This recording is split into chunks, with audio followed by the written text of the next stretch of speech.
മറ്റൊരു വീട്ടിൽ നടക്കാത്ത ഒരു സംഭവമാണെന്ന് പറയുന്ന സുമംഗലയുടെ ആ ഒരു മെയിൽ വായിച്ചാലോ? മാഡം, എൻ്റെ പേര് സുമംഗല, 45 വയസ്സ്. യഥാർത്ഥ പേരും സ്ഥലവും ഒന്നും എനിക്ക് പറയാൻ സാധിക്കില്ല. വലിയ തറവാട്ട് മഹിമ പുലമ്പുന്ന ഒരു കുടുംബത്തിൽപ്പെട്ട ആളായിരുന്നു ഞാൻ. പക്ഷേ അവിടെ മഹിമയല്ലാതെ പണമോ മറ്റു കാര്യങ്ങളോ ഒന്നുമില്ലായിരുന്നു. എൻ്റെ കല്യാണം നടന്നത് എൻ്റെ 20ാമത്തെ വയസ്സിലാണ്. ഞാനന്ന് ഡിഗ്രിക്ക് പഠിച്ചുകൊണ്ടിരിക്കുകയാണ്. വീട്ടുകാർ കൊണ്ടുവന്ന ആലോചനയാണ്. സത്യം പറഞ്ഞാൽ ആ സമയത്ത് വിവാഹം ചെയ്യണമെന്നോ അല്ലെങ്കിൽ കുടുംബജീവിതം വേണമെന്നോ ഒന്നും ആലോചിക്കാത്തൊരു സമയമാണ്. എനിക്കൊന്നിനെപ്പറ്റിയും ഒന്നും അറിയില്ല, പഠിത്തം മാത്രം. പക്ഷേ വീട്ടുകാരെല്ലാം കൂടെ നിർബന്ധിച്ചു. ഈ വന്ന ചെക്കൻ നല്ലതാണ്, ഒരു പൊതുമേഖലാ സ്ഥാപനത്തിൽ ജോലിയുണ്ട്, നമ്മുടെ സാമ്പത്തിക സ്ഥിതി അനുസരിച്ച് ഈ കല്യാണം നടക്കുമെന്ന് പോലും അറിയില്ല. ഇത് ഒരു ഭാഗ്യമാണ്. ചെക്കൻ നിന്നെ കണ്ടിഷ്ടപ്പെട്ട് വന്നതാണ്, എവിടെ വെച്ച് കണ്ടിട്ടുണ്ട്, അങ്ങനെ അന്വേഷിച്ചതാണ്, ഇത് നിനക്ക് ലോട്ടറിയാണ് എന്ന് പറഞ്ഞ് എന്നെ സമ്മതിപ്പിക്കുകയായിരുന്നു. ആക്ച്വലി ചെക്കൻ പെണ്ണ് കാണാൻ വന്നില്ല, നിശ്ചയത്തിനാണ് വന്നത്. ഒരു ഫോട്ടോ മാത്രം കൊടുത്തയച്ചു. അത് കണ്ടപ്പോൾ വെളുത്ത് മെലിഞ്ഞ ഒരാൾ. ഇങ്ങനെ വലിയ ഉദ്യോഗസ്ഥൻ്റെ ലുക്കൊന്നുമില്ലല്ലോ എന്ന് ഓർത്തു. എങ്കിലും വീട്ടുകാർ പറഞ്ഞതല്ലേ, രക്ഷപ്പെടാൻ വേറെ വഴിയുമില്ല. അങ്ങനെയാണ് ഞാൻ വിവാഹിതയായത്. പക്ഷേ പേടിച്ചതുപോലെയൊന്നും ആയിരുന്നില്ല എൻ്റെ ദാമ്പത്യ ജീവിതം. ഭർത്താവ് ഒരു പാവം, പഞ്ചപാവം. വഴക്കോ വക്കാണോ ഒന്നുമില്ല.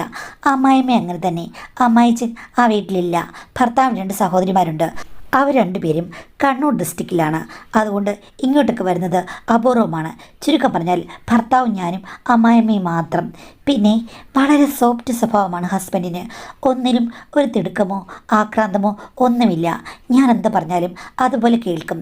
പലപ്പോഴും അടുക്കളയിൽ കയറി ചായ ഇടാനോ ചോറുണ്ടാക്കാനോ കറികൾ വയ്ക്കാനോ മുറ്റം തൂക്കാനോ ഒന്നും ഒരു പ്രശ്നവുമില്ല. എല്ലാം ചെയ്യും. വേണമെങ്കിൽ തുണി വരെ നനച്ചിടും. അങ്ങനെ ഒരാളെ കിട്ടിക്കഴിഞ്ഞപ്പോഴേക്കും ഞാൻ അത്ഭുതപ്പെട്ടു പോയി. സാധാരണ ആണുങ്ങളിങ്ങനൊന്നും ചെയ്ത് ഞാൻ കണ്ടിട്ടില്ല. ഞങ്ങളുടെ തറവാട്ടിൽ അങ്ങനൊരു ശീലമേ ഇല്ല. ഒന്നുമില്ലെങ്കിൽ പോലും ആണുങ്ങൾ വീട്ടിലെ ജോലികളൊന്നും ചെയ്യില്ല, പെണ്ണുങ്ങളാണെല്ലാം ചെയ്യുന്നത്. ഇതിപ്പോൾ എനിക്ക് ആശ്ചര്യമായിരുന്നു. അമ്മായിമ്മയ്ക്കാണെങ്കിലും അതിൽ അത്ഭുതമൊന്നുമില്ല. അവധി ദിവസങ്ങളിൽ ഭർത്താവ് എല്ലാം ചെയ്യും. അപ്പോൾ അമ്മായിമ്മ പറയും, നീ പോയി വിശ്രമിക്ക്, അവൻ ചെയ്തോളും, അങ്ങനെ ശീലിച്ചതാ, പ്രശ്നമൊന്നുമില്ല, ആണുങ്ങളെ ജോലി ചെയ്യണമെന്ന് പറയും. ചുരുക്കം പറഞ്ഞാൽ സുഖകരമായ ദാമ്പത്യ ജീവിതമായിരുന്നു. എങ്കിലും ഭർത്താവ് എല്ലാ കാര്യത്തിലും സ്ലോ ആയതുപോലെ എന്നെ സ്നേഹിക്കുന്ന കാര്യത്തിലും വളരെ സ്ലോ ആയിരുന്നു. എന്തോ പതുക്കെ ഒച്ചിഴയുന്ന പോലെ എന്തൊക്കെയോ 10-20 മിനിറ്റ്. അതാണ് യഥാർത്ഥത്തിലുള്ള രസം, അല്ലെങ്കിൽ യഥാർത്ഥമായുള്ളൊരു ബന്ധം. അങ്ങനെയായിരിക്കുമെന്ന് ഞാൻ തെറ്റിദ്ധരിച്ചു. കാര്യം എനിക്ക് മറ്റാണുങ്ങളെ അറിയില്ല, അത്തരം സ്വപ്നങ്ങളില്ല. എല്ലാം നാണമായിരുന്നു ആദ്യം. അതൊക്കെ മാറി വന്നു കഴിഞ്ഞപ്പോഴേക്കും ഇതായിരിക്കും യഥാർത്ഥത്തിൽ ലോകത്ത് സംഭവിക്കുന്നത്, പുരുഷനും സ്ത്രീക്കുമിടയിൽ എന്ന് ഞാനും വിശ്വസിച്ചു. അത് ഞാൻ കാര്യമായി എടുത്തില്ല. എനിക്ക് എന്തെങ്കിലും മാറ്റമുണ്ടോ, ആവശ്യങ്ങളുണ്ടോ, ഇതൊന്നും ഞാൻ ചിന്തിച്ചിട്ടില്ല. എല്ലാം ഹസ്ബൻഡ് അവിടെ ഉണ്ടല്ലോ, അത് മാത്രം. പെട്ടെന്ന് എനിക്ക് 2 കുട്ടികളുമുണ്ടായി. അത് കഴിഞ്ഞപ്പോഴേക്കും അദ്ദേഹം വലിയ കാര്യമായിട്ട് എന്നെ ഇത്തരം കാര്യങ്ങളിലേക്ക് വലിച്ചിഴക്കാതായി. മാസത്തിൽ അല്ലെങ്കിൽ 2 മാസം കൂടി ഇരിക്കുമ്പോൾ ചിലപ്പോൾ അദ്ദേഹം എൻ്റെ അടുത്തേക്ക് വരും. അത്ര മാത്രമേ ഉള്ളൂ. എങ്കിലും പൂർണ്ണമായും ഒന്നും മറ്റ് ദമ്പതികളെ പോലെ നിർത്തിയിരുന്നില്ല. ചില പെണ്ണുങ്ങൾ പറയും 2 കുട്ടികളായപ്പോഴേക്കും ഞങ്ങൾ തമ്മിലങ്ങ് അകന്നെന്ന്. അങ്ങനെ അകൽച്ചയൊന്നുമില്ല. പഴയതുപോലെ തന്നെയായിരുന്നു അദ്ദേഹം എന്നെ സപ്പോർട്ട് ചെയ്തിരുന്നത്. അതുകൊണ്ട് ഒരിക്കൽ പോലും ഒരു ദുഃഖം എനിക്ക് അനുഭവിക്കേണ്ടി വന്നില്ല. കുട്ടികളെ വളർത്താൻ ഭർത്താവ് ഒത്തിരി നിർണായകമായ സ്ഥാനം വഹിച്ചിട്ടുണ്ട്. അമ്മായിമ്മ മരിച്ചു കഴിഞ്ഞ ശേഷവും ഭർത്താവ് ഫുൾ സപ്പോർട്ടായിട്ട് എൻ്റെ കൂടെ നിന്നു. അതുകൊണ്ട് തന്നെ എൻ്റെ ജീവിതം 1-2 കാര്യങ്ങൾ ഒഴിച്ച് ബാക്കി എല്ലാത്തിലും അടിപൊളിയായിരുന്നു. പിന്നെ വർഷങ്ങൾ കഴിഞ്ഞ്, അതായത് ഭർത്താവിന് പ്രൊമോഷനൊക്കെ കിട്ടി, ഞങ്ങൾക്ക് വേറെ സ്ഥലത്തേക്ക് പോകേണ്ടി വന്നു മാഡം. വാടക വീടാണ്. അത് സിറ്റിയിലായിരുന്നു. തൊട്ടു മതിലിനോട് ചേർന്ന് വേറെ വീടുണ്ട്. അവിടെയും ഉദ്യോഗസ്ഥനായ ഒരു ഭർത്താവും ഒരു ഭാര്യയുമാണുള്ളത്. അയാളുടെ ഭാര്യ തൽക്കാലം സുലു എന്ന് വിളിക്കാം. സുലു ഞാനും കൂടെ അവിടെ ചെന്നൊരു മാസം കഴിഞ്ഞപ്പോഴേ നല്ല കൂട്ടായിരുന്നു. പക്ഷേ ഇതിലെ ഏറ്റവും വലിയ ഹൈലൈറ്റ് എന്താണെന്ന് വെച്ച് കഴിഞ്ഞാൽ, ഞങ്ങളുടെ ബെഡ്റൂമിനോട് ചേർന്ന് തന്നെയാണ് അവരുടെയും ബെഡ്റൂം. ഈ ബെഡ്റൂമിൽ കാര്യമായ ഒന്നുമില്ല. പക്ഷേ അപ്പുറത്ത് രാത്രിയാകുമ്പോഴേക്കും സുലു കിടന്നും ഇക്കാ, എൻ്റെ പൊന്നിക്ക, നിങ്ങളെന്താ ഇത് എന്നൊക്കെ ചോദിച്ച് വലിയ ശബ്ദങ്ങൾ ഉണ്ടാക്കുന്നത് എൻ്റെ ശ്രദ്ധയിൽപ്പെട്ടിട്ടുണ്ട്. ഭർത്താവ് ആദ്യം അത് കേട്ടില്ല, നടിച്ചു കിടക്കാമെന്ന് എനിക്ക് തോന്നി. ഒരു ദിവസം ഞാൻ ചോദിച്ചു, മിക്കവാറും ദിവസങ്ങളിൽ സുലു കിടന്ന് അലറുന്ന നിങ്ങൾ കേട്ടോന്ന്. അപ്പോൾ ഭർത്താവ് രസത്തോടുകൂടി പറഞ്ഞു, അവരുടെ കല്യാണം കഴിഞ്ഞിട്ട് 3-4 വർഷമേ ആയുള്ളൂ. അത് മാത്രമല്ല അവർ രണ്ടുപേരും ചെറുപ്പക്കാരല്ലേ, അതുകൊണ്ടാണ് കുട്ടികളുമായിട്ടില്ല എന്ന് പറഞ്ഞു. എങ്കിലും ഇവളെന്തിനെ കിടന്ന് അലയ്ക്കുന്നത്, ഇങ്ങനെ അടുത്തുള്ളവരൊക്കെ കേൾക്കുമെന്ന് അറിയില്ലേന്ന്. അപ്പോൾ ഹസ്ബൻഡ് പറഞ്ഞു, എനിക്കറിയില്ല, ചില വീഡിയോകളിലൊക്കെ പെണ്ണുങ്ങളിങ്ങനെ കിടന്ന് അലയ്ക്കുന്നത് ഞാൻ കണ്ടിട്ടുണ്ടെന്ന്. അതെനിക്കൊരു പുതിയ അറിവായിരുന്നു. ഹസ്ബൻഡോ ഞാനോ ഒരിക്കൽ പോലും അങ്ങനെ വീഡിയോ കണ്ടിട്ടില്ല. ഞാനീ പറഞ്ഞതുപോലെ കണ്ടിട്ടില്ല എന്ന് പറയാൻ പറ്റില്ല, എങ്കിലും അത് പൂർണ്ണമായിട്ടിരുന്നൊന്നും ഞങ്ങൾ കണ്ടിട്ടില്ല. അതേക്കുറിച്ച് ചർച്ച ചെയ്തിട്ടുമില്ല. ഞാൻ ചോദിച്ചു, നിങ്ങളപ്പം വീഡിയോ സ്ഥിരമായിട്ട് കാണാറുണ്ടോയെന്ന്. എടി, അത് പിന്നെ ഓരോന്നൊക്കെ സെർച്ച് ചെയ്യുമ്പോഴേക്കും അത് കൈ തട്ടി അങ്ങ് ഇത്തരം സൈറ്റുകളിലേക്ക് പോകും. അങ്ങനെയൊക്കെ ഞാൻ കണ്ടിട്ടുണ്ട്. അതിൽ കിടന്ന് ചില പെണ്ണുങ്ങൾ ഇതുപോലെ അലയ്ക്കുന്നത് ഞാൻ കേട്ടിട്ടുണ്ടെന്ന്. അപ്പം ഞാൻ പറഞ്ഞു, ഞാൻ കണ്ടിട്ടില്ല, എനിക്കൊന്ന് കാണാം, ഏത് സൈറ്റിലാണ് നിങ്ങൾ പോകുന്നത് എന്നൊക്കെ പറഞ്ഞ് മൊബൈൽ ഞാൻ പിടിച്ചു വാങ്ങിച്ചു. അപ്പോൾ ഭർത്താവ് എനിക്ക് വിശദമായിട്ട് ഒരു അരമണിക്കൂറോളം കാണിച്ചു തന്നു. അതിലെ പെണ്ണുങ്ങളൊക്കെ എന്തായി കാണിക്കുന്നത്, ആണുങ്ങൾക്ക് ഇങ്ങനെയൊക്കെയാണ് സ്വഭാവം, എൻ്റെ ഭർത്താവ് എന്താ ഒച്ചെഴുന്ന പോലെ ആയത് എന്നൊക്കെ ഞാൻ അപ്പോഴാണ് ചിന്തിക്കാൻ തുടങ്ങിയത്. യഥാർത്ഥത്തിൽ ഇങ്ങനെയാണോ ചേട്ടാ? അപ്പോൾ നമ്മളെന്തായിരുന്നു ഇത്രയും കാലം, നമുക്ക് പ്രായവുമായല്ലോ എന്ന് പറഞ്ഞു. അപ്പോൾ പുള്ളി പറഞ്ഞു, അതൊക്കെ ഓരോ മനുഷ്യർക്കും ഓരോന്നല്ലേ, അതുകൊണ്ടായിരിക്കാമെന്ന്. ഞാൻ പറഞ്ഞു, അപ്പോൾ ഈ കാണുന്ന പോലെ തന്നെയായിരിക്കും സുലു അവളുടെ ഭർത്താവും, അതുകൊണ്ടാണ് അവിടുത്തെ ശബ്ദം ഇവിടെ വരെ കേൾക്കുന്നതെന്ന് പറഞ്ഞു. ആയിരിക്കാമെന്ന് ഹസ്ബൻഡ് പറഞ്ഞു. എന്തായാലും പിന്നീട് ഹസ്ബൻഡ് ഞാനും കൂടെ ഇടയ്ക്കിടയ്ക്ക് ഇത്തരം വീഡിയോകൾ ഒരുമിച്ചിരുന്ന് കാണാൻ തുടങ്ങി. കുട്ടികളൊക്കെ മുതിർന്നു, അപ്പുറത്തിരുന്ന് പഠിക്കുകയാണ്. അപ്പോൾ ഇവിടെ പ്രശ്നങ്ങളൊന്നുമില്ല. സുലുവിൻ്റെ മുറിയിലെ ശബ്ദങ്ങൾ അധികരിച്ചു വന്നു കഴിഞ്ഞപ്പോഴേക്കും ഒരു ദിവസം ഞാൻ അവളോട് പറഞ്ഞു, എടി, നീ ഒരു കാര്യം പറ, എന്തിനാണ് നീ ഇങ്ങനെ രാത്രി ഒച്ച വയ്ക്കുന്നത്? അടുത്ത ആരെങ്കിലും കേൾക്കുമെന്ന് എനിക്ക് അറിയില്ലെന്ന്. അയ്യോ ചേച്ചി, അത് കേൾക്കുന്നുണ്ടെന്ന് ചോദിച്ചു. ഞാൻ പറഞ്ഞു, മിക്കവാറും ദിവസങ്ങളിൽ കേൾക്കുന്നുണ്ട്, നിനക്കൊന്നും റെസ്റ്റ് ഇല്ലേടി എന്ന് ചോദിച്ചപ്പോഴേക്കും പറഞ്ഞു, അത് പിന്നെ ഇക്കയ്ക്കാണെങ്കിലേ എന്നോട് ഭയങ്കര ഇഷ്ടമാണ്. എല്ലാ ദിവസവും ഞങ്ങൾ അത്താഴം കഴിയുമ്പോഴേക്കും നേരെ അങ്ങ് പ്രവൃത്തി മണ്ഡലത്തിലേക്ക് ഇറങ്ങുകയാണെന്ന് പറഞ്ഞു. ഞാൻ പറഞ്ഞു, പ്രവൃത്തി മണ്ഡലം മറ്റുള്ളവർക്ക് ബുദ്ധിമുട്ടാകരുത്, നിൻ്റെ അലയും വിളിയും ഒന്ന് കുറയ്ക്കണമെന്ന്. അപ്പോൾ അവളോട് പറഞ്ഞു, അതെങ്ങനെ ചേച്ചി? ചേച്ചി വിചാരിക്കുന്ന പോലെയല്ല, ഇക്കയ്ക്ക് ഭയങ്കര ആവേശമാണ്. അതുമാത്രമല്ല, താങ്ങാനൊക്കെ ഇത്തിരി പാടുള്ള കാര്യങ്ങളാണ് എന്ന് പറഞ്ഞ് ആംഗ്യത്തിലൂടെ അവളിനെ ധരിപ്പിച്ചു. അങ്ങനെ തുടങ്ങുമ്പോൾ തന്നെ എനിക്കും എന്തോ പറയാൻ പറ്റില്ല, ഉൾക്കൊള്ളാനൊക്കെ ഭയങ്കര പ്രയാസമായതുകൊണ്ടും ഞാനാണെങ്കിൽ തുടക്കത്തിലെ ഒരു റിലാക്സേഷന് വേണ്ടി ഇങ്ങനെയൊക്കെ അങ്ങ് ആയിപ്പോയി. അത് ചേച്ചിക്ക് പറഞ്ഞാൽ മനസ്സിലാവുമെന്ന് എനിക്കറിയില്ല. ഞാൻ അങ്ങ് സവാരിക്കാരിയല്ലേ. ഞാൻ ചോദിച്ചു, എന്താ മോളെ സവാരി എന്ന്. അപ്പോൾ അവൾ എന്നോട് പറഞ്ഞു, ചേച്ചി മുകളിൽ നിന്ന് താഴേക്ക് സവാരി ചെയ്യുന്നത് ചേച്ചിക്ക് അറിയില്ലേ? അയ്യോ മോളെ, അങ്ങനെയുള്ള വ്യത്യസ്തതകളൊന്നും ഞങ്ങളുടെ ജീവിതത്തിലില്ല, ചേട്ടന് ഇങ്ങനെയാണെന്ന് അവളോട് പറഞ്ഞു. അപ്പോൾ അവളാണ് എന്നോട് പറഞ്ഞത്, ചേച്ചി അങ്ങനെയൊന്നുമല്ല, ഇത്തരം കാര്യങ്ങളിലൊക്കെ ഒത്തിരി പരീക്ഷണ നിരീക്ഷണങ്ങൾ പുറത്തെടുക്കണം, അല്ലെങ്കിൽ ജീവിതം ശുഷ്കമായി പോകും. വീഡിയോയിലെ കാര്യം പറഞ്ഞപ്പോൾ ഞാൻ പറഞ്ഞു, ഇപ്പോഴാണ് ഞങ്ങൾ വീഡിയോ കാണാൻ തുടങ്ങിയെന്ന്. ആ, കണ്ടാൽ മാത്രം പോരെ ചേച്ചി, നല്ല ഹോംവർക്കും വേണം. ചേച്ചിയും ചാരി കസേരയിൽ അമർന്നിരുന്ന് മുന്നോട്ട് കുതിക്കൂ എന്ന് പറഞ്ഞു. ഞാനാണെങ്കിൽ എൻ്റെ ഹസ്ബൻഡിനോട് പറഞ്ഞപ്പോൾ പുള്ളിക്ക് പേടിയാണ്, കാര്യം പാവത്താനല്ലേ. എങ്കിലും ഞാൻ പറഞ്ഞു, എന്തെങ്കിലും പുതുമ കൊണ്ടുവരണമെന്ന്. അങ്ങനെയാണ് പിന്നെ ഞങ്ങൾ ഈ ഒരു കുറച്ച് പ്രായം കൂടിയ പ്രായത്തിൽ കുറേ കാര്യങ്ങളൊക്കെ ഒന്ന് രംഗത്തിറക്കാൻ നോക്കിയത്. അത് സക്സസ് ആയില്ലെന്ന് പറയാൻ പറ്റില്ല, എങ്കിലും അവിടെ ഞങ്ങൾ ജോലി ചെയ്ത് 4 വർഷമാണ് പുതിയ അറിവുകൾ കിട്ടിയത്. അതിന് സുലിനോട് നന്ദി പറയുന്നു. അവിടുന്ന് തിരിച്ച് നാട്ടിലേക്ക് വന്നു കഴിഞ്ഞപ്പോഴേക്കും കുട്ടികളൊക്കെ മുതിർന്നു, കുറച്ചുകൂടി ബിസി ആയെങ്കിലും ഞങ്ങൾ തമ്മിലുള്ള ആ ഒരു തുറന്നു പറച്ചിലുകളും വീഡിയോ കാണലുകളുമൊക്കെ ആഴ്ചയിൽ ഒരിക്കലെങ്കിലും തുടർന്നു പോന്നു. പിന്നെ മോളുടെ കല്യാണം കഴിഞ്ഞു. മകൻ ആ സമയത്ത് ജിമ്മിലൊക്കെ പോകാൻ വേണ്ടി തുടങ്ങി. അതെൻ്റെ ഹസ്ബൻഡ് പറഞ്ഞിട്ടാണ്. ഞാൻ ചോദിച്ചു, ഈ +2 പഠിക്കുന്ന ചെക്കനെ ജിമ്മിൽ വിടണോ? പ്രായപൂർത്തിയായിട്ട് പോരെ? എടീ, ജിമ്മിൽ പോകാൻ അങ്ങനെ പ്രായപൂർത്തിയൊന്നും പ്രായമൊന്നുമില്ല. അവനിപ്പോൾ നല്ല തണ്ടും തടിയുണ്ട്, നല്ല സുന്ദരനായ ചെറുപ്പക്കാരനാണ്. നീയല്ലേ പറഞ്ഞത് എനിക്ക് അങ്ങനെ വലിയ ഗാംഭീര്യമൊന്നുമില്ല, മറ്റു പുരുഷന്മാരെ പോലെയല്ല, സുലുവിൻ്റെ ഇക്കയെ പോലെയല്ല എന്നൊക്കെ. അപ്പോൾ അവൻ നല്ലൊരു പുരുഷനായിട്ട് വളർന്നു വരട്ടെ, അവൻ്റെ ഭാര്യയ്ക്ക് അവനോട് ഒരു ആരാധന തോന്നട്ടെ. അതുമാത്രമല്ല, നല്ല സുന്ദരികളായ പെൺകുട്ടികളെ കിട്ടാൻ എന്ത് പാടായിപ്പോൾ. ഇപ്പോൾ ഉള്ള പെണ്ണുങ്ങളൊക്കെ ജിമ്മും 6 പാക്കൊക്കെ നോക്കൂടി, നല്ല സ്റ്റൈലിഷായിട്ട് അവൻ വളർന്നു വരട്ടെ. മോളേക്കാൾ സൗന്ദര്യം അവനില്ലേന്ന് ചോദിച്ചു. അതൊക്കെയുണ്ട് എന്ന് വെച്ചിട്ട് അവൻ സിനിമയിലൊന്നും അഭിനയിക്കാൻ പോകുന്നില്ല. പോകുമടി എൻ്റെ മോൻ പോകും എന്ന് പറഞ്ഞു. കാര്യം അവൻ ഞങ്ങൾക്ക് വളരെ ചെല്ലക്കുട്ടിയാണ്, ഞങ്ങളോട് രണ്ടുപേരോടും അമിതമായ അടുപ്പമാണ്. പക്ഷേ അച്ഛനും മകനും കൂട്ടുകാരെ പോലെയാണ്. അവർ പല കാര്യങ്ങളും ഇരുന്ന് ചർച്ച ചെയ്യുന്നത് കേൾക്കാം. പെണ്ണുങ്ങളെ പറ്റിയിട്ടും അങ്ങനെയുള്ള കാര്യങ്ങളൊക്കെ പറയാറുണ്ട്. ചില സമയത്ത് കേൾക്കുകയാണെങ്കിൽ ഞാൻ ഹസ്ബൻഡിനെ വഴക്ക് പറയും, ഇതൊക്കെയാണ് പിള്ളേരോട് പറഞ്ഞതെന്ന്. അവൻ പറയട്ടടി, നിനക്കെന്താ ആൺചെറുക്കനല്ലേ, നിന്റെ മോളെ കല്യാണം കഴിച്ചു പോയില്ലേ, ആൺപിള്ളേരെ ഓർത്ത് നീ ദുഃഖിക്കേണ്ട കാര്യമില്ല. ഞാൻ പറഞ്ഞു, ഇക്കാലത്ത് ആണായാലും പെണ്ണായാലും ഇത്തിരി പ്രശ്നമാണെന്ന്. അവന് പ്രശ്നമൊന്നും ഉണ്ടാകാതെ ഞാൻ നോക്കിക്കോളാം, ഞങ്ങൾ സംസാരിക്കുന്നത് ഒളിഞ്ഞിന്ന് കേൾക്കാൻ നീ വരാതിരുന്നാൽ മതി എന്ന് പറഞ്ഞു.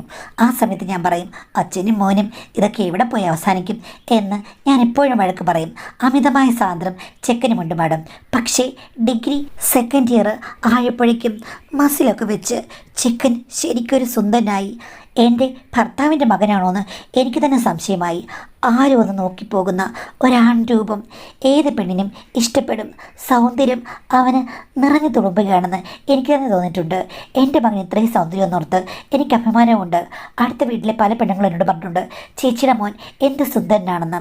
അത് കല്യാണം കഴിച്ച പെണ്ണുങ്ങൾ പറഞ്ഞിട്ടുണ്ട്, കല്യാണം കഴിക്കാത്ത കൊച്ചു പെൺപിള്ളേരെ പറഞ്ഞിട്ടുണ്ട്. ഞാനത് ഭർത്താവിനോട് പറയുമ്പോൾ ഭർത്താവ് പറയും, എടി എൻ്റെ മോനെ ഞാൻ ജിമ്മിലൊക്കെ അയച്ച് അങ്ങനെ സൗന്ദര്യമൊക്കെ മെയിൻറ്റെയിൻ ചെയ്ത് നിൽക്കുന്നതുകൊണ്ട് പെണ്ണുങ്ങൾ കൊതിക്കും. ഇതാണ് ഞാൻ പറഞ്ഞത്. അവന് നോക്കിക്കോ, സുന്ദരിയായ ഒരു ഭാര്യ വരും എന്ന് പറയും. അയ്യോടാ, ഈ കണക്കിന് പോയി കഴിഞ്ഞാൽ ഒരു പെണ്ണല്ല മരുമകളായിട്ട് വരുന്നത്, ഒത്തിരി പെണ്ണുങ്ങൾ വരാൻ സാധ്യതയുണ്ടെന്ന്. അപ്പോൾ ഹസ്ബൻഡ് പറഞ്ഞു, അവൻ എൻജോയ് ചെയ്യട്ടെ അവൻ്റെ ജീവിതം, അങ്ങനെയെങ്കിൽ അങ്ങനെ. എൻ്റെ അമ്മേനെ വീടിന് പുറത്ത് വിടാതെ ഞാനിങ്ങനെ ഒരു വല്ലാത്ത രൂപവും സ്വഭാവമൊക്കെ ആയി. എൻ്റെ മകന് അങ്ങനെ വരാതിരിക്കട്ടെ. അതുമാത്രമല്ല, നിനക്ക് എൻ്റെ കാര്യത്തിൽ നല്ല കംപ്ലൈൻറ്റ് ഉണ്ടെന്ന് എനിക്കറിയാമെന്ന്. ഞാൻ പറഞ്ഞു, എന്ത് കംപ്ലൈൻറ്റ്? ഇത്രയും വർഷമായിട്ട് ഞാൻ എന്ത് കംപ്ലൈൻറ്റ് പറഞ്ഞു? നീ സുലീനോട് പറഞ്ഞില്ലേ എൻ്റെ ഭർത്താവ് നിൻ്റെ ഭർത്താവിനെ പോലെയോ അല്ലെങ്കിൽ വീഡിയോയിൽ കാണുന്ന ആണുങ്ങളെപ്പോലെയോ ഒന്നുമല്ല, ഒരു കാശിനും കൊള്ളില്ലെന്ന്? ഞാൻ അങ്ങനെ പറഞ്ഞിട്ടേ ഇല്ല. അവൾ വേറെ എന്തൊക്കെയോ കാര്യങ്ങൾ പറഞ്ഞപ്പോൾ വേറെ ഏതോ സബ്ജക്റ്റാണ് പറഞ്ഞത്. അങ്ങനൊന്നുമല്ല, നീ പറഞ്ഞിട്ടുണ്ട്, സുലു എന്നോട് പറഞ്ഞെന്ന്. ആഹാ, അപ്പോൾ നിങ്ങൾ രണ്ടുപേരും കൂടി കമ്പിയില്ല കമ്പി ഉണ്ടായിരുന്നു അവിടെ താമസിക്കുമ്പോഴല്ലയോ? ഇതൊന്നും ഞാൻ അറിഞ്ഞില്ല. ഞാനൊരു പൊട്ടി.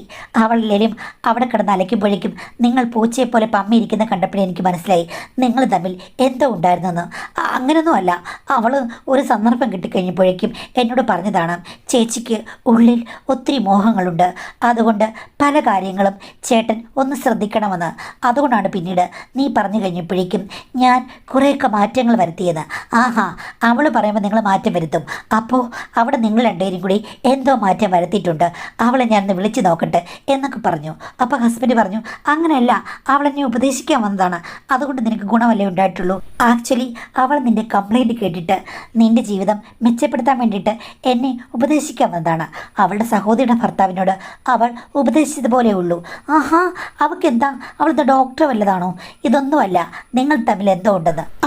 ഉണ്ടെങ്കിലുണ്ട്, നീ പോയി നിൻ്റെ പണി നോക്കൂ എന്ന് പറഞ്ഞ് ജീവിതത്തിൽ ആദ്യമായിട്ട് ഞങ്ങൾ തമ്മിൽ ഒരു മുട്ടൻ വഴക്കുണ്ടായി.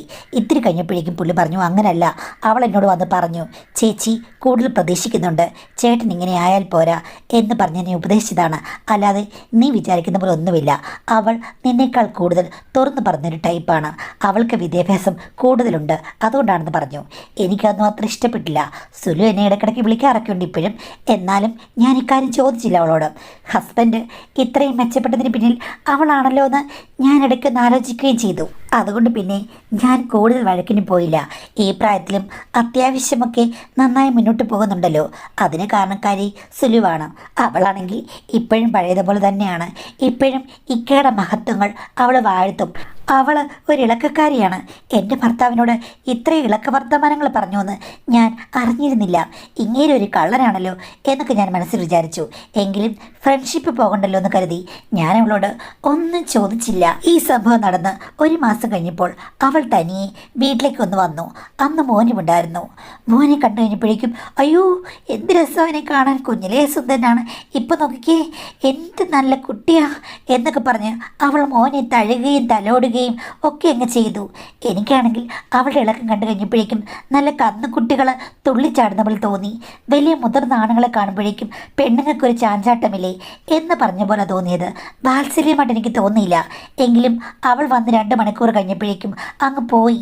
ചെക്കനാണെങ്കിൽ അവൾ പോയി കഴിഞ്ഞു പറയുകയാണെ, യോ ആൻറ്റി ഇപ്പോഴും സൂപ്പറാണ്, എന്ത് രസമാണ് കാണാൻ, പണ്ട് നമ്മളവിടെ താമസിച്ചപ്പോഴും സൂപ്പറാണ്, ഇപ്പോഴും സൂപ്പറാണെന്ന്. എൻ്റെ ഉള്ളിലാണെങ്കിൽ എല്ലാം ഇങ്ങനെ തിളച്ചു മറിഞ്ഞ് കിടക്കുകയാണ്.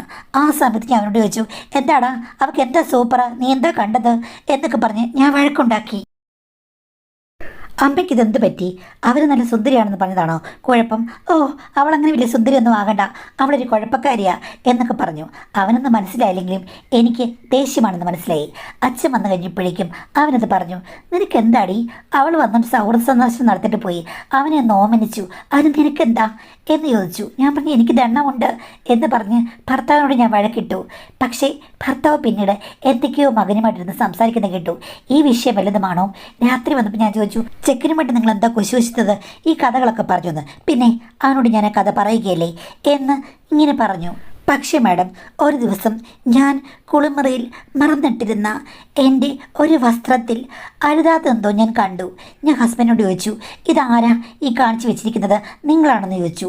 അപ്പോൾ ഹസ്ബൻഡിനോട് പറഞ്ഞു, എനിക്കെന്താ അങ്ങനെ കാണിക്കേണ്ട കാര്യം? നിങ്ങളെന്നെ മനഃപൂർവ്വം ചൊടിപ്പിക്കാൻ വേണ്ടിയാണ് ഈ കാണിച്ചു വെച്ചിരിക്കുന്നത് എനിക്കറിയാം, അല്ലാതെ നമ്മുടെ ബെഡ്റൂമിൽ ബാത്റൂമിൽ ആര് വരാനാ എന്ന് ചോദിച്ചു.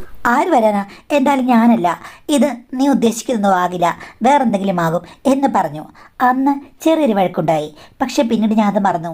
റിപ്പീറ്റായിട്ട് പല സമയത്തും ഞാനത് കണ്ടുപിടിച്ചു. ഹസ്ബൻഡ് ഞാനും കൂടെ വഴക്കുണ്ടാക്കി കഴിഞ്ഞപ്പോഴേക്കും ഹസ്ബൻഡ് പറഞ്ഞു, ഇത് ഞാൻ ചെയ്യുന്നതല്ല. അപ്പോൾ പിന്നെ ഇവിടെ തന്നെ അകത്ത് ഒരു കള്ളൻ കാണും, അത് നമ്മുടെ മകനല്ലാതെ വേറെ ആരുമല്ലെന്ന് പറഞ്ഞു. അത് കേട്ട് കഴിഞ്ഞപ്പോഴേക്കും ഞാൻ ഞെട്ടിത്തെറിച്ചു പോയി. ഹസ്ബൻഡ് തമാശയ്ക്ക് ചെയ്യുന്നതാണെന്നാണ് ഞാൻ കരുതിയത്. പക്ഷേ ഇതിപ്പോൾ മകനാണെന്ന് അറിഞ്ഞപ്പോൾ എനിക്ക് ഇരിക്കാനും നിൽക്കാനും വയ്യ. പക്ഷേ അതിൽ സത്യമുണ്ടോ? ഹസ്ബൻഡ് കള്ളത്തരം പറയുകയാണോ? ഇത്തിരിയൊക്കെ കള്ളത്തരം പറഞ്ഞ ടൈപ്പാണെന്ന് എനിക്ക് മനസ്സിലായി. അപ്പോൾ ചുമ്മാ എൻ്റെ മോനെ കുറ്റം പറയാതിരിക്കുന്നു വിചാരിച്ചു. അപ്പോൾ ഹസ്ബൻഡ് പറഞ്ഞു, ഒരു ദിവസം നമുക്കിത് കണ്ടുപിടിക്കണമെന്ന്. അങ്ങനെ ഞങ്ങൾ രണ്ടുപേരും കൂടി പലപ്പോഴും അവിടെയും ഇവിടെയൊക്കെ കാത്തിരുന്നു. ഒരു സുപ്രഭാതത്തിൽ അവൻ അങ്ങോട്ടും ഇങ്ങോട്ടും നോക്കിയിട്ട് ഞങ്ങളുടെ മുറിലേക്ക് കയറിപ്പോന്ന് കണ്ടു. ആ സമയത്ത് ഞങ്ങൾ ചെടികളൊക്കെ നടാൻ വേണ്ടിയിട്ട് മുറ്റത്തായിരുന്നു. അവനെ ഞങ്ങൾ കൈയോടുകൂടി പിടികൂടി. പക്ഷേ കക്ഷി പ്രതീക്ഷിച്ചതുപോലെ ആ സമയത്ത് അവിടെ എൻ്റെ ക്ലോത്ത്സ് ഒന്നും ഉണ്ടായിരുന്നില്ല. അങ്ങനെ നിൽക്കുമ്പോഴാണല്ലോ ഞങ്ങൾ ചെന്ന് കൈയോടുകൂടി പിടികൂടുന്നത്. പിടിച്ചിരുത്തി അപ്പുറത്തും ഇപ്പുറത്തും ഇരുന്ന് നല്ല രീതിയിൽ ക്വസ്റ്റ്യൻ ചെയ്ത് കഴിഞ്ഞപ്പോഴേക്കും തത്ത പറയുന്ന പോലെ അവൻ പറഞ്ഞു. പക്ഷേ അവന് എന്താണ് ഇങ്ങനെ താല്പര്യം തോന്നാൻ കാണുമെന്ന് പറഞ്ഞു കഴിഞ്ഞപ്പോഴേക്കും അവന് പറഞ്ഞത് സുലു ആണെന്നാണ്. സുലു വാട്സാപ്പൊക്കെ വന്നപ്പോഴേ അവന് നമ്പർ കൊടുത്തു. അവൻ സുലുവുമായിട്ട് ഇടയ്ക്കിടയ്ക്ക് ചാറ്റ് ചെയ്യുന്നുണ്ടായിരുന്നു. അപ്പോഴെല്ലാം സുലു പറഞ്ഞത്, നിൻ്റെ അമ്മയ്ക്ക് ശരിക്കും ഒത്തിരി കാലിബറുള്ള വ്യക്തിയാണ്, പക്ഷേ നിൻ്റെ അച്ഛൻ അങ്ങനെയല്ല. ചേച്ചിക്കാണെങ്കിൽ ഒത്തിരി സവാരി ചെയ്യണമെന്ന് ആഗ്രഹമുള്ളൊരു വ്യക്തിയായിരുന്നു. പക്ഷേ നിൻ്റെ അച്ഛൻ്റെ കയ്യിൽ പെട്ടതുകൊണ്ട് ചേച്ചി സത്യം പറഞ്ഞാൽ ഒത്തിരി ദുരിതങ്ങൾ അനുഭവിക്കുകയാണെന്ന് പറഞ്ഞിട്ടാണ് അവൾ ആദ്യം തുടങ്ങിയത്. അങ്ങനെ എൻ്റെ കാര്യം പറഞ്ഞ് എപ്പോഴും തുടങ്ങും. അത് കഴിഞ്ഞ ശേഷം അവളും ചെക്കനോട് ആവശ്യമുള്ളതും അനാവശ്യമുള്ളതും ഒക്കെ പറഞ്ഞിട്ട് ചെക്കനും അവളും തമ്മിൽ കമ്പിയില്ല കമ്പി. കാര്യമായ കാര്യങ്ങളൊന്നും നേരിട്ടില്ലെങ്കിലും ചെക്കനൊരു ആശ്വാസം കിട്ടാൻ വേണ്ടിയിട്ട് അവളും, അവൾക്കൊരു ആശ്വാസം കിട്ടാൻ വേണ്ടിയിട്ട് ചെക്കനും അങ്ങോട്ടും ഇങ്ങോട്ടും ഉണ്ടായിരുന്നു ചാറ്റുകൾ എന്നുള്ളതും അവൻ പറഞ്ഞു. ചുരുക്കം പറഞ്ഞു കഴിഞ്ഞാൽ അവൾ എന്നെപ്പറ്റി പറഞ്ഞ് ചെക്കന് മനസ്സിനുള്ളിൽ അതിങ്ങനെ കയറിക്കൂടി എന്നാണ് പറഞ്ഞത്. എന്ത് ചെയ്യാൻ പറ്റും? എന്തെങ്കിലും ചെയ്യാൻ പറ്റുമോ? ഞങ്ങൾ രണ്ടും കൂടെ കുറേ ഉപദേശിച്ചു. പക്ഷേ വൈകുന്നേരമായി കഴിഞ്ഞപ്പോഴേക്കും ഹസ്ബൻഡിനോട് പറഞ്ഞു, അതൊന്നും സാരമില്ല, പിള്ളേരല്ലേ, ഒരു കുഴപ്പമില്ല, നീ ഇത്രയും കിടന്ന് ബഹളം കിട കാര്യമില്ലെന്ന്. എന്നാലും അവൾ പറഞ്ഞത് കേട്ടും അവളെ ഞാൻ വിളിക്കും എന്ന് പറഞ്ഞ് സുലിനെ വിളിച്ച് ഞാൻ വഴക്കുണ്ടാക്കി. അപ്പോൾ അവൾ പറഞ്ഞു, ഞാൻ പറഞ്ഞതൊക്കെ കറക്റ്റാണ്, എനിക്കിഷ്ടം തോന്നുന്ന ആരെയും ഞാൻ ട്രൈ ചെയ്യും, ചേച്ചിയുടെ മകനാണെങ്കിലും ചേച്ചി പോയി പാട് നോക്ക് എന്ന് പറഞ്ഞ് അവൾ എന്നെ കട്ട് ചെയ്തു. ഹമ്പടി മിടുക്കി, കൊള്ളാം. പക്ഷേ എന്ത് ചെയ്യാനാ, അവളെ പിന്നെ വിളിച്ചിട്ട് കിട്ടിയതുമില്ല, വഴക്കുണ്ടാക്കാനും പറ്റിയില്ല. ഹസ്ബൻഡിനോട് പറഞ്ഞു, ഇതിൻ്റെ ഒന്നും ആവശ്യമില്ല, വഴക്കുണ്ടാകാനൊന്നും പോണ്ട, അതൊന്നും കാര്യമല്ല, നമ്മളുടെ മോനല്ലേ എന്ന് പറഞ്ഞു. അങ്ങനെ ക്ഷമിക്കാൻ തയ്യാറായെങ്കിലും പിന്നീട് ഭർത്താവ് എന്ന് രാത്രി ഇതൊക്കെ തന്നെ പറയാൻ തുടങ്ങി. നിങ്ങൾ എന്താ ഉദ്ദേശിക്കുന്നത്? ചെക്കനെ വർണ്ണിച്ച് എന്തിനാണ് എന്നോട് പറയുന്നതെന്ന്. അപ്പോൾ ഹസ്ബൻഡ് എന്നോട് പറഞ്ഞത് കേട്ട് ഞാൻ ഞെട്ടി. മാഡം, ഇതിലും അധികം ഞെട്ടാൻ ഇനിയൊന്നുമില്ല. ഞാൻ അവനോട് സംസാരിച്ചിരുന്നു. അവനാണെങ്കിൽ നിന്നോട് നല്ല ഇഷ്ടമാണ്. പിന്നെ അവൻ്റെ ഇഷ്ടമൊന്നും മനസ്സിൽ നിന്ന് പോകും തോന്നില്ല. എന്തായാലും നമ്മുടെ മോനല്ലേ, നീ എന്തിനാ മുന്നും പിന്നും നോക്കുന്നത്? നീ കളത്തിലേക്ക് ഇറങ്ങ്, നിനക്ക് നല്ല ആഗ്രഹങ്ങളില്ലേ, അതിപ്പം ആരായാലെന്താ എന്നാണ് എന്നോട് ചോദിച്ചത്. അത് കേട്ട് ശരിക്കും ഞെട്ടിപ്പോയി. തോന്നിയാസം പറയണത്, നിങ്ങൾ എന്താ ഉദ്ദേശിക്കുന്നത് എന്നൊക്കെ ചോദിച്ചപ്പോൾ ഹസ്ബൻഡ് പറയുകയാണ്, നീ സമാധാനത്തോടെ ആലോചിക്ക്, ഒരു പ്രശ്നവുമില്ല, എൻ്റെ സപ്പോർട്ടുണ്ട്. അവനോട് സംസാരിച്ചപ്പോൾ അവനും ആഗ്രഹമുണ്ട്, ഞാൻ പറഞ്ഞത് നടക്കില്ലെന്ന്. നടന്നാൽ നിനക്ക് നല്ല രീതിയിൽ മുന്നോട്ട് പോകാം. കാര്യം മകൻ്റെ സ്നേഹം എപ്പോഴും നിൻ്റെ കൂടെ കാണും. അല്ലെങ്കിൽ മകൻ നിനക്ക് പ്രിയപ്പെട്ടവനല്ലാതാകും എന്നൊക്കെയാണ് പറഞ്ഞത്. എനിക്കൊന്നും മനസ്സിലായില്ല. ഹസ്ബൻഡ് പറയുകയാണ്, എൻ്റെ സപ്പോർട്ട് നിനക്കുണ്ട്, നീ മുന്നും പിന്നെ നോക്കേണ്ട കാര്യമില്ല, നീ അങ്ങ് രംഗത്തിറങ്ങൂ എന്ന് പറഞ്ഞ് എന്നെ പ്രോത്സാഹിപ്പിച്ചു. മകനോട് ഞാനിത് ചോദിക്കാൻ ഭയപ്പെട്ടു. പക്ഷേ ഹസ്ബൻഡ് തന്നെ പറഞ്ഞു, ഒരു പ്രശ്നവുമില്ല, പറഞ്ഞ് എൻ്റെ മനസ്സ് മാറ്റിയെടുത്തു. അങ്ങനെയാണ് ഹസ്ബൻഡ് തന്നെ മകൻ്റെ മുറിയിലേക്ക് എന്നെ കൊണ്ടുപോയത്. അവിടെ വെച്ച് ഹസ്ബൻഡ് ഏതോ ഒരു മാസ്മര വിദ്യ പോലെ ഞങ്ങളോട് രണ്ടുപേരോടും എല്ലാം മറന്ന് മുന്നോട്ട് പോകാൻ പറഞ്ഞു. ഹസ്ബൻഡിന് ഇതൊക്കെ കാണുന്നത് ഒത്തിരി ഇഷ്ടമാണത്രേ. നമ്മൾ സമൂഹത്തെയോ മറ്റാരെയോ ഒന്നും നോക്കേണ്ട കാര്യമില്ല. അമ്മ ആഗ്രഹിച്ച ജീവിതം മോന് ഇപ്പോൾ പ്രദാനം ചെയ്യാം എന്നുള്ള രീതിയിലായിരുന്നു. നിർബന്ധം കൊണ്ട് ആദ്യ ദിവസം എനിക്ക് എന്തോ വല്ലാത്തൊരു ഉഷ്ണച്ചൂടായിരുന്നു. പക്ഷേ പിന്നീട് ഹസ്ബൻഡ് പ്രോത്സാഹിപ്പിച്ചു കഴിഞ്ഞപ്പോഴേക്കും മകനും ഞാനും ഹസ്ബൻഡും എല്ലാം ആ ഉൾച്ചുഴിയിലേക്ക് വീണുപോയി. പിന്നെ ഒന്നും പറയേണ്ട കാര്യമില്ല. പണ്ട് സുലു ഉണ്ടാക്കിയ ശബ്ദത്തേക്കാൾ ഡെസിബലിൽ കൂടിയ ശബ്ദവുമായി ഞാൻ മുന്നോട്ട് പോവുകയാണ്. പിന്നെ ഞാനൊരു കാര്യം പറയാം, അകവും പുറവും നിറയുന്നു. കാരണം എൻ്റെ ഹസ്ബൻഡിനേക്കാളൊക്കെ എത്രയോ മികച്ചൊരു പുത്രനെയാണ് ദൈവം എനിക്ക് തന്നിരിക്കുന്നത്. ഇത് മുന്നോട്ട് പോവുകയാണ് ഒരു ഗുഡ് സ്ട്രെയിൻ പോലെ. പക്ഷേ എനിക്കിപ്പോഴും ഒത്തിരി കുറ്റബോധം മനസ്സിലുണ്ട്. എങ്കിലും വൈകുന്നേരമാകുമ്പോഴേക്കും എല്ലാവരും ഒരു ലഹരിക്ക് അടിമപ്പെട്ടവരെ പോലെയാകും. യാന്ത്രികമായി ആ ചുഴിയിലേക്ക് വീണു പോവുകയാണ്. മാഡം, എനിക്ക് ഇപ്പോൾ മകൻ്റെ ഭാവിയെക്കുറിച്ച് ഓർത്ത് ഭയമുണ്ട്. എങ്കിലും അത് പകൽ സമയത്ത് മാത്രമാണ്. സന്ധ്യ മയങ്ങിക്കഴിഞ്ഞാൽ എല്ലാം അപ്രത്യക്ഷമാകും. ഹസ്ബൻഡാണ് മാഡം എന്നെ ഇങ്ങനെ ആക്കിയതെന്ന് എനിക്ക് തോന്നുന്നു. അതോ സുലുവാണോ? ഒന്നും അറിയാത്തൊരവസ്ഥയാണ് എൻ്റേത് സംഭവിച്ചുകൊണ്ടിരിക്കുന്നത്. എന്തായാലും എന്ത് കഥ തന്നെയാണെങ്കിലും ഇതിന് പിന്നിൽ ആരാണെങ്കിലും ഭർത്താവ് പ്രോത്സാഹിപ്പിച്ചാൽ പോലും ഇത് നടക്കേണ്ട ഒരു കാര്യമല്ല. ഇതിൽ നിന്ന് മാറി നിൽക്കുന്നതാണ് ഏറ്റവും നല്ലത്. പകൽ കുറ്റബോധം, രാത്രിയാകുമ്പോൾ കുറ്റബോധമില്ലായ്മയൊക്കെ വരുന്നത് നിങ്ങളുടെ പിടിപ്പുകേടാണ്. അപ്പോൾ ഒരിക്കലും അംഗീകരിക്കാൻ പറ്റാത്തൊരു കാര്യമായതുകൊണ്ട്, പിന്നെ സൗകര്യമാണ്, അവനവൻ്റെ ഇഷ്ടമാണ് എന്തൊക്കെ പറഞ്ഞാൽ പോലും ഇതിൽ അങ്ങനെ മുന്നോട്ട് പോയി കഴിഞ്ഞാൽ പല പ്രശ്നങ്ങളും ഉണ്ടാകാം. മകൻ്റെ ഭാവി തന്നെ തകരാറിലാകാം. അപ്പോൾ അതിലേക്ക് പോയി, പക്ഷേ അതിൽ നിന്ന് തിരിച്ച് നിങ്ങൾ കരകയറണം. തീർച്ചയായിട്ടും നിങ്ങൾ 3 പേരും കൂടി ഇതിനെക്കുറിച്ച് ഇരുന്ന് ആലോചിച്ച് ചിന്തിച്ചിട്ട് നിങ്ങളൊരു കൗൺസിലിങ്ങിന് പോയി അല്ലെങ്കിൽ ഒരു സൈക്കോതെറാപ്പിക്കൊക്കെ പോയിട്ട് ഇതിൽ നിന്ന് മാറേണ്ട ആളുകളാണ്. കാര്യം ഇങ്ങനൊന്നും ഒരു കുടുംബത്തിൽ നടന്നു കഴിഞ്ഞാൽ നാളെ അവർ കല്യാണം കഴിക്കണ്ടേ, ഒരു മരുമകൾ വരണ്ടേ. അപ്പോൾ ഇതിന് പിന്നിലെ കാരണം സുലുവാണ്. അവരും നിങ്ങളുടെ ഭർത്താവും തമ്മിൽ ആലോചിച്ച്, അല്ലെങ്കിൽ മകനും സുലുവും തമ്മിലുള്ള സംഭാഷണങ്ങൾ മൂലം ഇങ്ങനെ ഉണ്ടായതാണ്, അല്ലെങ്കിൽ ഭർത്താവിൻ്റെ ഒരു ക്രേസിനെസ് ഉണ്ടായതാണ് എന്നൊക്കെ പറഞ്ഞാലും ഇത് അനുവദനീയമായ ഒരു കാര്യമായിട്ട് നമുക്ക് പറയാൻ പറ്റില്ല, പ്രോത്സാഹിപ്പിക്കാനും പറ്റില്ല. അപ്പോൾ അത് ആദ്യം നിങ്ങളാണ് ഇതിൽ നിന്ന് മാറേണ്ടത്. കാര്യം നിങ്ങളാണല്ലോ അവിടെ പ്രധാനമായ ഉള്ള ആൾ. അപ്പോൾ നിങ്ങളാണ് ഇത് നിർത്തേണ്ടത്. നിങ്ങളുടെ ഭാഗത്ത് തന്നെ മറ്റുള്ളവരെ തിരുത്താനുള്ള ഒരു ഇനിഷ്യേറ്റീവ് തുടങ്ങണം. നിങ്ങൾക്ക് പറ്റിയില്ലെങ്കിൽ ഏറ്റവും അടുത്തുള്ളൊരു ക്ലിനിക്കൽ സൈക്കോളജിസ്റ്റിനെ കണ്ട് നിങ്ങൾ സംസാരിക്കുക. ഈ ഒരു നല്ലതല്ലാത്ത രീതിയിലുള്ള പോക്ക് അവസാനിപ്പിക്കുക എന്നാണ് എനിക്ക് പറയാനുള്ളത്.